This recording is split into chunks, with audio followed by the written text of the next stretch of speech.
꼭 검증된 것은 아닌데, 검증된 것은 아니지만 우리나라 사람들과 유대인들이 제일 족보에 민감하다 그래요. 족보를 엄청 중요시 여긴다 그래요. 그래서 우리나라 사람들도 족보를 중요시 여기기 때문에 이씨 집안의 세종대왕 몇 대손, 저 같은 임명대군 몇 대손, 뭐 이런 식으로 우리 맹권사님 얘기하니까 맹자 몇 대손, 이렇게 이것을 아주 정확하게 알고 있는 사람들이 엄청 많이 있더라고요. 이게 혈통을 중요시 여기면서 가문을 중요시 여기는 이런 것이 있는 것이죠. 이런 문화가 있다가 보니까 우리 한국 사람들은 어떤 게 있냐면은 말소리만 들어보면 고향이 어딘지 대충 알아요. 그랬지요니 그러면 어디가 고향인지, 근계 그러면 어디가 고향인지 이렇게 다 알아요. 그러다 보니까 고향이 어디예요? 항상 사람들이 만나면 고향이 어디냐 이렇게 물어봐요. 그 다음에 고향을 물은 다음에 몇 살이에요? 이 나이를 꼭 물어봐요. 나이를 물은 다음에 애가 몇이에요? 꼭 물어봐요. 그 다음에 묻다 뭐까지 물어요? 와이프 고향은 어디냐까지 물어요. 아니 그게 무슨 상관이 있냐고요. 그죠? 그 사람을 사귀는데, 나하고 그 사람 간에 사귀는데 이게 큰 문제가 되는 겁니까? 제가 지금 이야기한 게 상대방을 사귀는 조건에 꼭 알아야 되는 것이고 그 조건이 맞아야지 사귀는 거 아니잖아요. 그죠? 근데 신기하게 한국 사람들은 꼭 물어봐요. 고향이 어디라고 얘기하면은, 그래? 학교 어디 졸업했는데? 너 이렇게 해요. 이게 어떻게 보면 그 가정의 호적을 약 한 30분만 같이 앉아서 이야기하다 보면은 그 상대방의 호적을 다 파. 아니 그리고 딸은 시집 갔어요. 사위는 뭐해요? 여기까지 물어봐요. 직업이 뭔데요? 아이고 돈 잘 버네. 봉급 얼마 탄대요? 이것까지 물어봐요. 아니 그 사이가 돈 벌어온 게 우리한테 돈 주는 거 아니잖아요. 그죠? 신기하게 우리 한국 사람들은 이렇게 호적을 들이파는데 상대방이 단 한 번도 화내지 않는다는 거예요. 저는 화내요. 그러면은 왜요? 저는 그렇게 들이파면은 제가 상처가 나오기 때문에 전 화를 내요. 어린 시절에 불행한 게 있는 사람들은요, 그러면 화내요. 근데 그렇지 않으면은 자랑스럽게 또 이야기하는 사람들이 있잖아요. 내가 말입니다. 구례에서 올라왔는데 막 이래가면서, 그죠? 이야기하는 거예요. 그럼 막 이야기하면은 들어만 주면 되는데 상대방에서 계속 캐면서 이야기를 하니까. 근데 상대방만 이야기하는 게 아니라 자기 소개도 같이 하면서 얘기해요. 아이고 우리 사이는요 이번에 취직을 했는데요 잘렸어요. 아이고 이래가면서 사위새끼라고 막 이래가면서 욕을 해가면서 같이 망가지는 거예요. 이스라엘 백성들도 여기에 못지 않은 것 같아요. 제가 성지순례 가서 보니까 어느 지역을 가다 보니까 그 지역이 그 모세의 장인 이드로가 사는 곳이에요. 근데 모세의 장인 이드로의 그 후손들이 사는 곳인데 지금도 그 사람들은 자기의 그 이드로의 그 가족사 안에서 결혼을 한다는 거예요. 이스라엘 백성들은 다른 사람들하고 결혼 안 하잖아요. 심지어 인사도 같이 안 하잖아요. 제가 짓궂게 또 이스라엘 사람 지나가는데 사이바데 앞에서 샬롬 그랬잖아요. 그랬더니 대답 안 하고 지나가잖아요. 그리고 엉뚱한 소리 하잖아요. 왜? 잡것들하고는 말도 안 하겠다는 거예요. 아마도 우리나라도 양반 쌍놈이 있을 때는 쌍것이 어찌 나한테 이렇게 이야기하지 않았겠어요? 그런 말을 했었을 겁니다. 성경에서도 보면은 이 아브라함을 갖다가 그냥 아브라함이라고 불러주면 되는데 갈대아 사람이라 그래요. 그죠?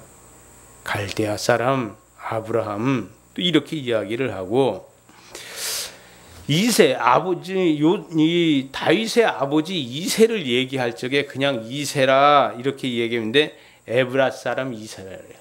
베들레헴에서도 베들레헴 사람이라고 하면 좋겠는데 베들레헴에도 한 동네, 골짜기 한 동네 에브라 사람 이세다 이렇게 이야기를 해요. 또 이세는 갖다 뭐라 그래요? 다윗은 갖다가 꼭 이세의 아들 다윗이라고 얘기를 해요. 족보를 꼭 그렇게 집어넣어야 돼.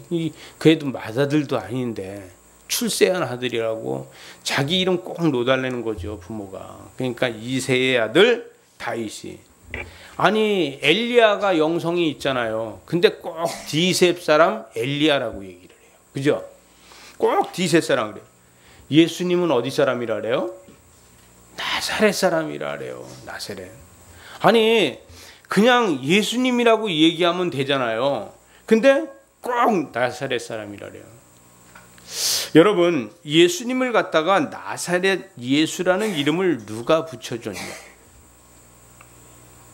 혹시 여러분은 예수님을 나사렛 예수라고 부르고 싶습니까? 아니면 하나님의 아들 예수요 이렇게 부르고 싶습니까? 아마도 질문 하나마나 우리는 하나님의 아들 주 예수 그리스도요 이렇게 말하고 싶을 거예요. 그죠? 그런데 구태여 꼭 나사렛 예수라고 이야기하는 사람이 있다는 것이죠. 예? 두 가지가 아닐까요? 하나는 능력과 하나님의 아들이라는 것에 대해서 부인하고 싶은 마음이 있는가 하면은, 또 하나는 사람으로 말미암아 이 땅에 사람으로 왔는데도 그는 하나님의 아들인 것이 틀림없다 이렇게 이야기할 수 있겠죠. 여러분, 사람으로 이 땅에 오셨지만 그러나 그분은 하나님의 아들이다 이것이 틀림없다는 것이죠. 그래서 어떻게 보면 나사렛 예수다 이렇게 이야기를 하는 것으로 볼 수 있겠습니다. 어떤 꼬마가 바다도 가보지 않았는데 한강을 처음 봤어요. 한강 앞에 가서 하는 얘기가, 아빠 바다는 얼만큼 깊어? 지금 한강 물에도 들어가 보진 않은 아이가 바다는 얼마나 깊어? 이렇게 이야기하고 얼마나 커? 이렇게 이야기하면은, 여러분이 아빠면은 그 아이한테 바다를 어떻게 이야기해 주겠습니까? 여러분은 한강을 바라보면서 아빠 바다는 얼마나 깊어? 그리고 얼마나 커? 이렇게 이야기했을 적에 여러분은 바다에 대해서 얼만큼 얘기해 줄 수 있겠어요? 쓸데없는 얘기하지 마라 이렇게 할 거예요? 아니 바다는 이거보다 훨씬 더 커 이렇게 얘기할까요? 수십 배도 더 크고 수백 배도 더 커. 아니 수백 배 아니 수천 배도 더 커. 이렇게 얘기하면 그 아이가 꼬치꼬치 물을 거예요. 그죠? 그만큼이 얼만큼인데, 에? 아니 지금 강도, 이 한강도 지금 걔가 측량을 할 수 없는 입장에서 바다가 수천 배가 더 크다 그러면 그게 얼만큼인데 그거 어떻게 설명해 줄 거예요? 설명 못 해주잖아요. 아무리 설명을 잘해도 그 설명이 정답이 아니잖아요. 그죠? 수학적 공식으로다가 정확히 따져서 몇 배야 이렇게 하고 깊이는 몇 배야 이렇게 이야기한다면 정확한 답이 되겠죠. 그러나 우리는 어떠한 방법으로 다 이야기를 해도 그걸 갖다가 정답으로 다 얘기해 줄 수 없다는 거예요. 어린아이의 물음에 저희가 오답을 얘기할 수밖에 없다는 거예요. 근데 오답을 들은 그 아이는 뭐라 그래요? 아 그렇구나. 걔 눈높이에 맞춰서 이야기하는 거잖아요. 상상을 할 수 없을 만큼 많이 커. 근데 이 다음에 네가 좀 더 크면은 아빠가 바다에 데리고 갈게. 그때 가서 한번 보면은 강하고 바다하고 비교할 수 있지 않을까? 뭐 이렇게 할 수도 있잖아요. 이게 뭐예요? 하나의 비유가 아니겠어요? 그죠? 너에 대한 비전을 주는 내가 비유야 이거죠. 그죠? 예수님께서 계속 하시는 말씀이 질문하는 자들한테 그런 이야기를 하는 것이죠. 우린 상식을 가지고 이야기를 하는데 예수님께서 우리한테 뭐라고 할 수 있느냐? 야, 나는 거룩한 사람이야. 난 하나님의 아들로 거룩해. 무슨 그게 뭔데요? 같이 밥 먹고 앉아 있는데 내가 거룩해. 이렇게 이야기하면 그게 뭔데요? 또 이야기합니다. 나한테 은혜가 있어. 응? 나한테 은혜가 있어. 그게 뭔데요? 그랬더니 나는 말이야, 너희들만이 아니라 온 세상 사람들을 다 사랑해. 아니 그게 뭔데요? 글쎄, 나에게 구원과 나에게 생명이 있어. 그래요. 그게 뭔데요? 이렇게밖에 할 수 없는, 우린 어린아이처럼 이렇게밖에 할 수 없는 거예요. 그죠? 강가에 가서 서서 강을 쳐다보면서 이야기하는, 질문하는 아이처럼 예수님하고 같이 앉아서 우리가 이야기를 한다 그러면 우리는 그의 이야기밖에 할 수 없는 거예요. 그러니까 예수님은 질문하는 자의 눈높이에 맞는 비유를 이야기해 줄 수밖에 없어요. 예수님의 수준에 맞는 비유로다가 이야기할 수 없고, 질문하는 자의 눈높이에 맞는 그 비유로다 이야기해 줘야 된다는 것이죠. 그래서 근데 그것도 어느 정도예요? 비전을 가지게 해줘야 되잖아요. 그죠? 산 소망을 가지게 해줘야 되잖아요. 아빠가 말이야, 넌 지금 이 강도 아직 안 가봤잖아. 이 강 크지? 여기 들어가면 무섭겠지? 무서워. 근데 이 다음에 아빠가 큰 바다 보여줄 거야. 이거하고 같은 거 아니겠어요? 너 지금 내가 지금 능력을 행하는 모든 것들을 봤지? 봤어요. 그렇게 되고 싶었어요. 근데 이거는 하나의 비유에 불과해. 하나님 나라는 이런 게 아니야. 그때 가보면 알 거야. 예수님은 이것을 이야기한다는 것이죠. 우리에게 이야기하는 것은 이 비유적인 얘기로다가 하나님에 대해서 이야기하고 하나님의 아들로서 이야기를 해야 되는데, 어떠한 방법으로 설득을 한다 그래도 바다를 보지 못한 아이들처럼 설득이 잘 안 되니까 여러 가지 비유로다가 이야기할 수밖에 없는 거예요. 그래서 예수님께서는 나는 생명의 떡이다. 그리고 나는 빛이다. 나는 떡이고 나는 빛이고 내가 목자라니까. 글쎄, 내가 목자라고 하는데 너희들이 믿어지냐? 그리고 나는 부활이요 생명이라고 하는 거야. 죽어도 나를 믿으면은 다시 살아나는 거다. 죽지 않는 거다. 이렇게밖에 이야기할 수 없는 거예요. 근데 천국을 가보고 나면 그 다음엔 뭐가 돼요? 이런 설명 아무것도 할 게 없어요. 그죠? 다 알았어요. 이미 다 알았어요. 근데 안 가본 우리에게는 예수님께서 우리에게 비유로다가 말씀하실 수밖에 없어요. 혹시 여러분, 세자는 어떻게 생겼나요? 세자는 어떤 옷을 입고 있나요? 여러분, 세자에 대해서 알고 있죠? 예? 세자가 누구예요? 왕의 아들이 세자 아닙니까? 근데 세자는 어떤 옷을 입고 있고 어떻게 생겼어요? 여러분이 보고 있는 게 다 가짜 아닐까요, 혹시? 우리 한 번도 안 봤잖아. 그죠? 세자를 한 번도 안 봤는데 텔레비에서 봤단 말이에요. 그게 정답입니까? 정답이 아닌데 세자 하면은 다 알아 지금. 그러면 왕은 봤습니까? 왕도 안 봤잖아요, 우린. 우리 세대에서 왕 본 사람 하나도 없잖아요. 그런데 왕을 알아. 텔레비에서 이 흉배를 두르고 이렇게 이 옷을 입고 왕관을 쓰고 그러고 나오면은 저 사람이 왕이라고 얘기하지 않아도 누구나 다 저 사람을 갖다 뭐라래요? 왕이라는 거예요. 세자를 갖다가 세자라고 하지 않아도 다 저 사람이 세자라는 거예요. 근데 그게 맞는 거냐고. 어떻게 보면 가상의 인물 아닐까요? 가상의 인물이죠. 근데 이 가상의 인물을 만들어서 그걸 보고선 또 세자라 우린 이야기 안 되는 거죠. 근데 예수님께서는 이 땅에 직접 오셔서 내가 하나님의 아들이라 이렇게 이야기하는데 하나님의 아들을 한 번도 본 적이 없는 우리들은 믿을 수가 없는 거예요.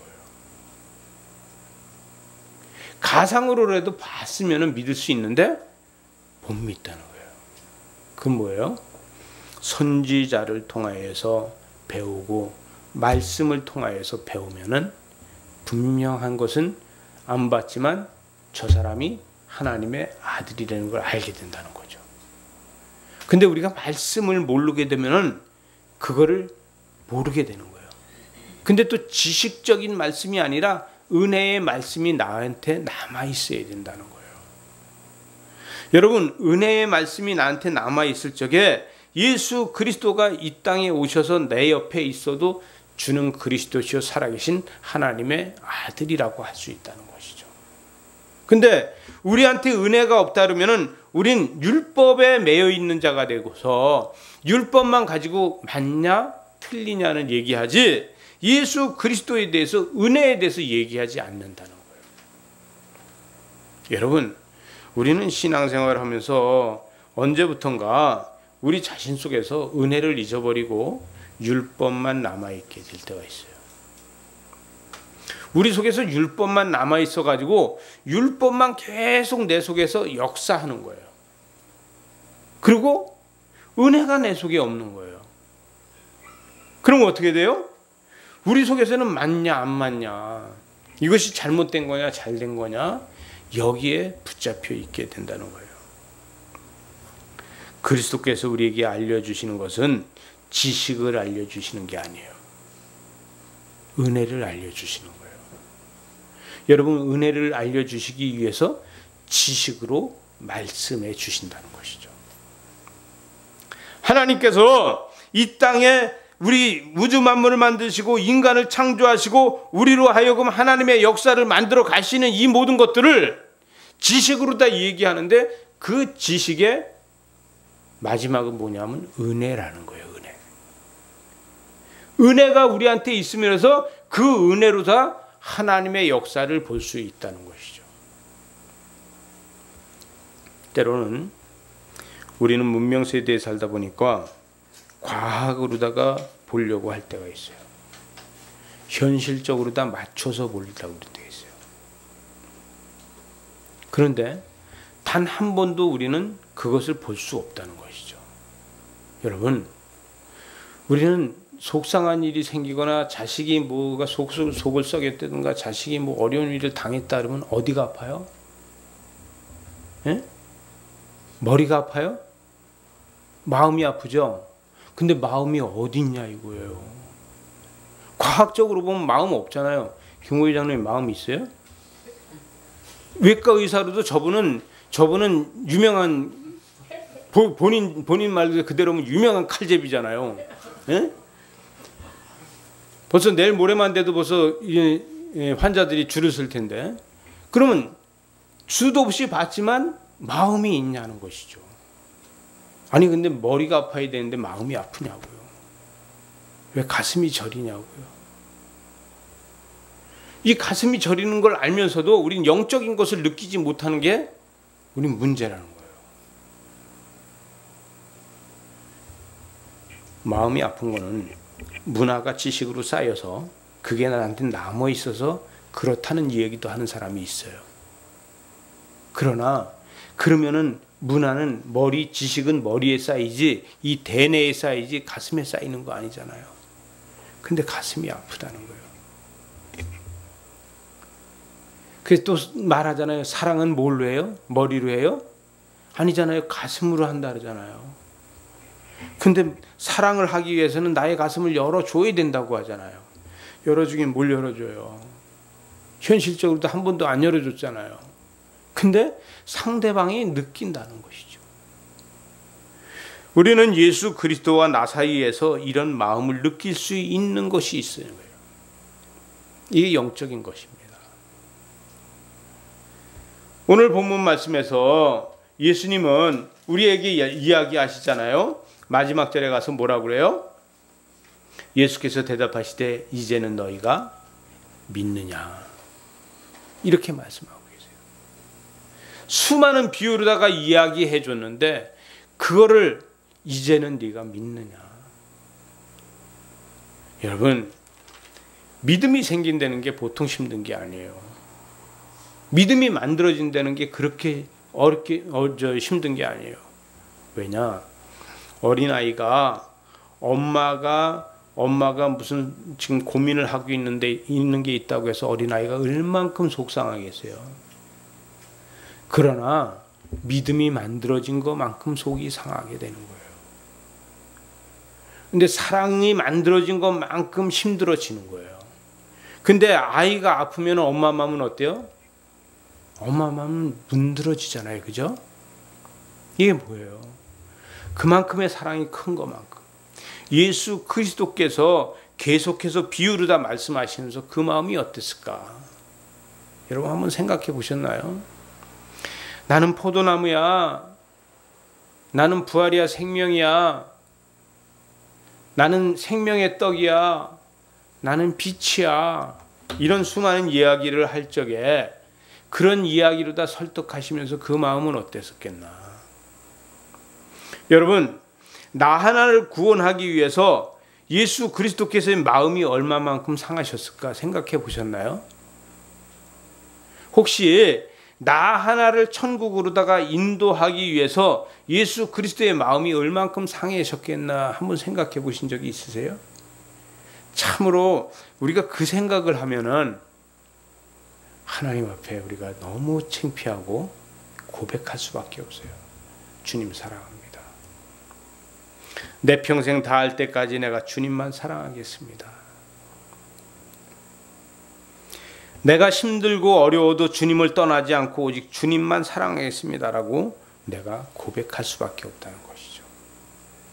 그런데 여러분, 저와 여러분, 저만 그런지 모르겠지만 저와 여러분이 때로는 예수 믿는 것이 내 삶이 잘 되기만 바랄 때가 있어요. 예수 믿는 것이 내 생애에서 좋은 일만 만들어지길 바랄 때가 있어요. 그게 어쩔 수 없더라고요. 주님은 나를 위해서 십자가를 지고 죽으시고 부활하셨는데 나는 그거 안 하고 그냥 나만 편안했으면 좋겠는 거예요. 그게 어쩔 수 없이 나의 욕심이더라고요. 그럴 때마다 저는 어떤 생각이 드냐면 베드로가 따로 없어. 제자들이 예수님이 고난받을 때 다 도망갔던 거 따로 없어. 예수님이 고난받으면 난 도망갔다가 예수님이 부활하시면 다시 와서 복 주시옵소서. 난 그런 사람 중에 하나야. 나는 그런 사람 중에 하나인데 신기하게도 주님은 그런 나를 계속해서 사랑하신다는 것이죠. 여러분, 저와 여러분이 살아가면서 한번 나는 예수님을 사랑하지만 나는 예수님을 수도 없이 배신해 봤어요. 근데 혹시 예수님이 여러분을 한 번이라도 배신해 봤나요? 여러분, 나는 예수 그리스도를 배신한 적이 여러 번 있는데 예수님은 저를 배신한 적이 한 번도 없으신 것 같아요. 여러분들도 저와 똑같지 않을까요? 참 우리 삶 속에서 보게 되면은 수도 없이 예수님을 배신해도 예수 그리스도께서는 항상 그 자리에 계시더라는 얘기예요. 아마도 100년 전에 돌아가신 분이나 200년 전에 돌아가신 분이나 1000년 전에 돌아가신 분도 예수 잘 믿다 돌아가신 분한테 제가 가서 질문을 이렇게 하면은 똑같은 질문을 하실 거예요. 변질되지 않고 변하지 않는 이러한 예수 그리스도만이 이야기할 거라는 거죠. 여러분, 우리는요 볼 수가 없는 때가 상당히 많아요. 예수 그리스도를 알면서도 볼 수가 없는 때가 너무 많아요. 이사야서 29장 11절에 보니까 그러므로 모든 세계가 너희에게는 봉한 책과 말처럼 되어 있으니 이것을 글 아는 자에게 주며 이르기를 그대에게 청하노니 이를 읽으라 하면 그가 대답하기를 그것은 봉해졌으니 나는 못 읽겠노라 할 것이다. 그랬어요. 여러분, 이게 무슨 얘기예요? 다시 이야기하면은 읽을 줄 알아도 아무리 읽어도 내 마음으로단 하나님의 은혜가 없으면은 깨닫지 못하는 거예요. 우리는 믿음이 없으면은 아무리 성경을 읽어도, 우리 안에 은혜가 없다면 아무리 성경을 읽어도 깨달아지질 않는다는 거예요. 감격이 없다는 거예요. 예수 그리스도를 다 알아요. 세상 모든 사람이 예수 믿지 않는 사람들도 예수 그리스도 다 알아요. 하나님을 믿지 않는 사람도 하나님을 다 알아요. 근데 그 안에 하나님을 이야기할 때 감동이 있느냐? 없다는 것이죠. 예수 그리스도가 나를 위해서 십자가를 지고 죽으시고 부활하셨다는 것을 인정하는 우리들만 하나님의 감동이 있다는 거예요. 우리를 통해서 하나님의 감동이 있지, 세상 모든 사람들이 하나님을 안다고 해서 그 사람들이 하나님의 감동을 아는 것은 절대 아니라는 것이죠. 우리는 하나님을 아는 것으로 인해서 하나님의 감동이 있습니다. 사도행전 2장 4절에 보니까 그들이 다 성령의 충만을 받고 성령이 말하게 하심을 따라 다른 언어들로 말하기를 시작하였다 그랬어요. 여러분, 우리는요, 예수 그리스도의 은혜가 나한테 있어서 우리는 다른 언어로 다 말할 수 있어야 돼요. 이게 어떤 말이에요? 예수 그리스도의 언어를, 우리는 복음의 언어를 쓸 수 있는 사람들이 되어 있어야 된다는 거예요. 세상적 언어하고 지금 우리가 사용하는 언어가 전혀 달라야 된다는 거예요. 존대하는 게 다른 건가요? 남을 높여주는 게 다른 건가요? 그게 아니라 내 안에 은혜가 있다고 하면은, 내 안에 복음이 있다 그러면은 내가 말하는 소리가 상대방이 듣는 게 전혀 다른 소리로 다 들려진다는 것이죠. 이것이 복음이에요. 예수 그리스도께서 이야기할 적에 그 내용이 별거 아닌데 나는 생명의 떡이야? 별거예요 이게? 나 빛이야? 별거예요 이게? 아무것도 아니잖아요. 그렇지만 그 말에 하나님의 역사가 들어있다는 거예요. 하나님의 능력이 그를 통해서 나타나고 있다는 것이죠. 아버지를 통해서 아들은 역사한다는 거예요. 예수 그리스도께서는 자기 혼자 스스로 한 것이 아니라 아버지를 통해서 모든 역사를 만들어 갔다는 거예요. 그래서 오늘 본문 말씀에 하는 게 뭐예요? 비유로다가 이야기하였고 그 모든 것들을 했는데 나는 어디서부터 왔느냐면 아버지께로부터 왔다. 27절에 보니까 이는 너희가 나를 사랑하고 또 내가 아버지께로부터 온 줄을 믿었으므로 아버지께서 친히 너희를 사랑하신다. 아버지께로부터 왔다는 것을 아는 것이 중요하다는 거죠. 여러분, 족보를 통해서 모든 것이 이루어지는 이 족보에 대해서 제가 서론에 이야기했는데, 예수 그리스도께서는, 우리는 하나님께로 연결되어 있지 않으면은, 하나님께로부터 연결이 지어 있지 않으면 우리는 구원이 없다는 것이에요. 그래서 예수 그리스도께서는 하나님께로부터 온 줄을 믿었으므로 아버지께서 친히 너희를 사랑하신다. 이렇게 연결짓고 있는 겁니다. 세상 모든 것들로 해서 할 수 없고, 세상 모든 것들이 구원해 줄 수 없고, 세상 모든 것들이 만들어 줄 수 없는 것을 친히 아버지께서 해 주신다. 왜? 누구를 통해서요? 예수 그리스도를 통해서 하신다는 것이죠. 이게 어떤 능력입니까? 결론은 아버지의 능력이라는 거예요. 우리는 예수를 믿는 사람들입니다. 우리는 구원받은 사람들입니다. 그러면 우리가 28절에 보니까 내가 아버지에게서 나와 세상에 왔고 다시 세상을 떠나 아버지께로 가노라. 내가 갈 적에는 나만 가는 거 아니야. 나를 통해서 내가 길을 만들어 놓으면은 그 길을 통해서 너희들도 갈 수 있어요. 이거예요. 우리가 정글을 지나간다고 하면은 길이 없는 정글에서 이 정글에서 길을 만드는 사람이 앞에 가면서 뭐라 그래요? Follow me. 나를 따라와라. 응? 나를 따라오면 수렁에 빠지지 않을 것이고 나를 따라오면 늪지르다 가지 않을 것이고 위험에 처하지 않을 것이니까 나를 따라와라. 이 세상의 제약된 밀림 속에서 예수 그리스도는 우리를 통해서 길을 만들어 주시고 우리를 뭐래요? Follow me. 우리를 나를 따라와라. 하나님을 만나러 가는 것은 예수 그리스도를 따라가는 것밖에 없다는 것이죠. 29절에 보니까 제자들이 말하되 지금은 밝히 말씀하시고 아무 비유로도 하지 아니하시니 무슨 비유로 다 얘기하지 않아도 이제는 우리가 지금에야 주께서 모든 것을 아시고 또 사람의 물음을 기다리시지 않는 줄을 압니다. 이로써 하나님께로부터 나오심을 우리가 믿사옵니다.